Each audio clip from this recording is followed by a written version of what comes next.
Bonsoir et merci de nous suivre chaque semaine.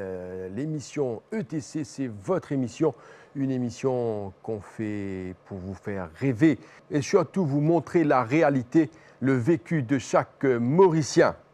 Sur cette plateforme, on accueillera des Mauriciens ce soir, des Mauriciens de talent et c'est ce que vous allez voir tout de suite. Sky2B qu'on verra un peu plus tard, mais vous connaissez le concept. Nous allons découvrir notre invité du jour.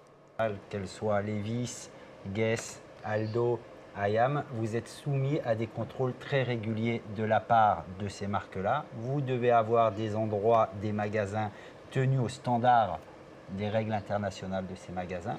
Et derrière, on vous donne effectivement toutes les collections dernière tendance, dernière génération, qui ne peuvent être mises qu'à un certain moment, ni en avance, ni après. Donc vraiment des règles très spécifiques.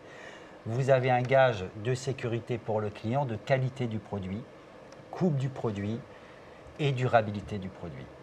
Quand vous allez aller à la foire, et c'est un marché qui existe et je pense qu'il y a son public et on voit le succès de la foire à l'île Maurice ou partout dans le monde, vous allez avoir ce qu'on appelle des réplicas des grandes marques. Mais il ne faut à aucun moment penser que quand on va acheter par exemple un jean Levi's à 500 roupies, c'est impossible que ce jean-là soit un original.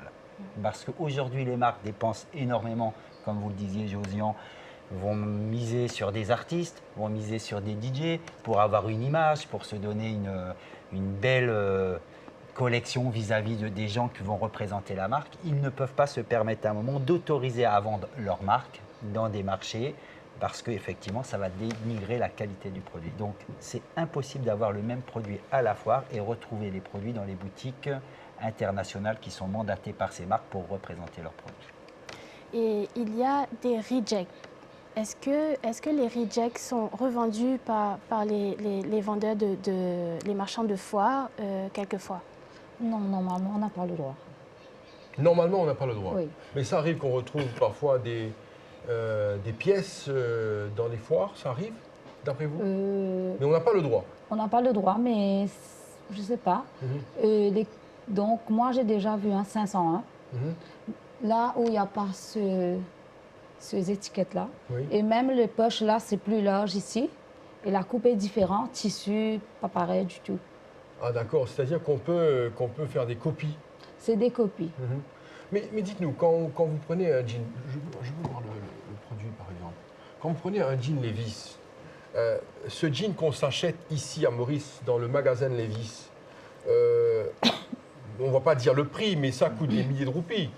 Un jean comme ça, est-ce que c'est le même jean qui est vendu par exemple dans le magasin de Levi's à Londres, à Paris? C'est le même. C'est le même jean? Oui. C'est le même Levi's 501? Qualité pareille, la coupe pareille, taille aussi identique. Et est-ce que vous suivez également la dernière tendance, la dernière coupe? Est-ce que vous le suivez aussi? Bien sûr. 510 skinny, vous avez d'extrême skinny, mais en Levi's, il y a plusieurs. Mademoiselle, là, on va vous demander quelque chose de spécifique par rapport à vos clients. Nous, ce qu'on veut savoir, en se basant sur le reportage enquête de Graziella Carver, ce qu'on veut savoir, qui sont ces gens qui dépensent autant d'argent à se payer un jean à 5 000 balles, 6 000 balles, 7 000, 8 000 roupies, un jean, un pantalon à 8 000 roupies, quand on constate des fois que le salaire d'une personne peut être 10 000 roupies par mois ou 8 000. Alors, quelqu'un qui se paye un jean à 8 000, à 6 000, une paire de chaussures à 10 000, un sac à 5 6 000, peut-être cette robe de Guess coûte dans les 5 000, 7 000, voire 10 000 des fois. Alors, je ne dis pas, c'est une très belle robe, mais n'empêche que ça coûte beaucoup d'argent. Est-ce que vous pouvez nous donner, par exemple, nous dire, pas le nom, mais peut-être un petit peu le profil de vos clients? Un peu de tout. C'est-à-dire tout, des jeunes, des classiques, des Mauriciens et des étrangers. Il y a vraiment différentes typologies de clients. Vous allez avoir effectivement le jeune qui va économiser pendant quelques mois Voilà. et qui va se dire je veux absolument un original parce que effectivement j'ai une star de la chanson qui porte cette chaussure par exemple et je veux m'identifier à lui, donc je vais économiser pour pouvoir acheter ce produit-là.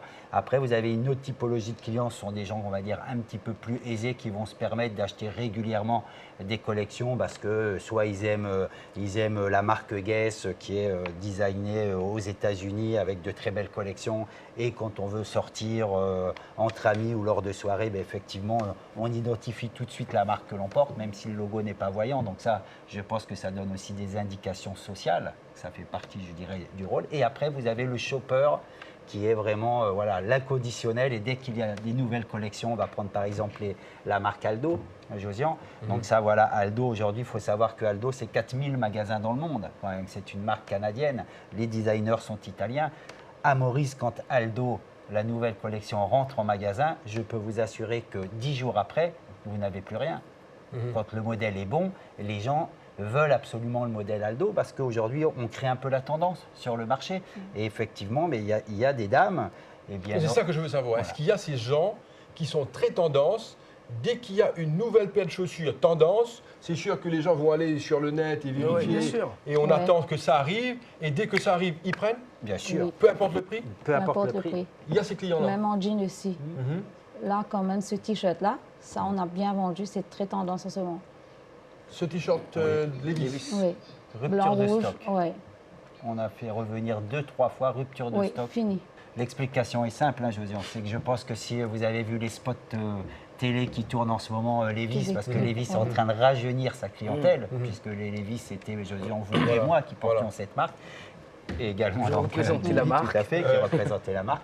Et ils ont rajeuni leur clientèle avec Ouais. des clips très modernes, très jeunes. Et tous les jeunes sont en train de porter ce t-shirt-là avec ce logo-là. Et aujourd'hui, tous les jeunes veulent avoir ce Ce t-shirt. t-shirt. Jimmy Gassel. Yes. Vous n'avez pas toujours été Jimmy Gassel. Non. C'est-à-dire le gars international Bien sûr. qui est maintenant à Ibiza et partout à donner des concerts, des spectacles. À un moment, vous étiez étudiant. Bien sûr, j'étais vous avez étudiant à des problèmes Aix-en-Provence. d'argent Ah oui. probablement. Manger des Et pâtes Qu'est-ce au beurre. que, qu'est-ce que vous le faisiez à week-end. cette époque? Est-ce que Ben- vous pourriez porter la marque Levi's Oui, je vais Qu'est-ce vous- que vous, qu'est-ce Ben, que moi, vous ce que je faisiez faisais, c'est que en fait, la chance que j'avais, c'était quand on est étudiant en France, on est obligé à 17 ans. Ma mère m'a dit bon, ben, c'est bon, maintenant il va falloir aller travailler. Donc on travaille, on ramasse ses sous. Et moi, en fait, j'aimais bien économiser. Donc j'aimais bien les choses chères. c'est Ah, tu, vrai. tu économises pour te payer des trucs chers. Exactement. C'est pas économiser, hein. C'est Oui. pas d'être Non, mais je économisé. travaillais aussi Voilà, pour ça voilà, quand même. hein. voilà. Mais c'est vrai que j'ai toujours aimé les grosses marques. C'est vrai, à l'époque, Levi's. Levi's, pour moi, c'était un truc de malade, quoi. C'était vraiment... quand on C'est le avait- rêve, c'est le rêve. C'est le rêve. On C'est le avait rêve. le gars qui mettait un jean Levi's et il pouvait choper... Il allait en soirée, voilà, c'était la classe totale, Ouais. quoi. Mais c'est vrai que, voilà, moi, j'ai toujours aimé ça. Donc, je travaillais pour... Je travaillais, tous mes sous partaient dans des fringues. Alors, la question, Jimmy Gassel, Oui. à l'époque, on doit dire que vous travaillez, vous économisiez votre argent pour vous payer un jean Levi's. Ouais. C'était dur. C'était Faut le dur. dire. C'était pas dur. facile. Ah oui, c'était On ne pas peut pas se facile. payer 10 jeans Ah non, non, Levi's non, pas par, du par tout. an. Exactement. Même pas 3, 4. Peut-être un jean, 2 jeans maxi, 3 jeans par an. Peut-être. Mais aujourd'hui, vous voyez, peut-être c'est autrement. Mademoiselle, peut-être vous allez nous guider là-dessus. On voit les jeunes maintenant, aujourd'hui, se payer facilement des jeans Levi's et on ne sait pas où on trouve cet argent. Dites-nous, est-ce que c'est vrai ou c'est faux? Non, c'est Il y a vrai. plus de facilité. Peut-être les parents? Ça dépend. Oui, Oui. les parents. Le salaire aussi, c'est plus pareil comme il y a 10 ans. Ouais. Donc, et les jeunes travaillent, les parents sont derrière. Et c'est vrai que maintenant, la mode avec Internet, avec la promotion à la télé, comme Dominique en parlait tout à l'heure, on voit la pub à la télé de Levi's et tout, ça y est, on veut ce t-shirt. Donc forcément, on va aller voir les parents derrière. Voilà, maintenant, c'est vrai, j'ai l'impression qu'ils ont plus de possibilités maintenant qu'avant. C'est vrai, avant, c'était pas évident pour aller acheter même un t-shirt Levi's, quoi. C'est sûr, hein, c'est pas évident. Voilà. Mais Dominique Tilleul, moi je reviens encore une fois sur cet aspect qui concerne la clientèle. Des fois, quand on passe dans les malls, un mall qui n'est pas trop loin, Bagatelle, on peut citer le nom parce que c'est une référence à Maurice. Beaucoup de personnes y vont, même des fois pour visiter un peu. Quand on n'a pas les moyens de se payer quelque chose, on va marcher, peut-être à la fin de la journée manger quelque chose. Mais moi, je suis choqué quand vous nous dites que, par exemple, le stock est épuisé, parce que c'est un stock quand même qui coûte de l'argent, ça coûte cher, mais il faut dire aujourd'hui qu'à Maurice, il y a une clientèle pour ça. Mais il y a une énorme clientèle. Josiane, d'ailleurs, quand on regarde Bagatelle aujourd'hui, vous avez maintenant quasiment 90% des marques présentes à Bagatelle sont des marques internationales. Ça veut dire qu'aujourd'hui, vraiment, il y a la clientèle pour pouvoir vivre et faire vivre une marque internationale avec effectivement des structures qui sont assez lourdes. Et la clientèle, je dirais, augmente de plus en plus.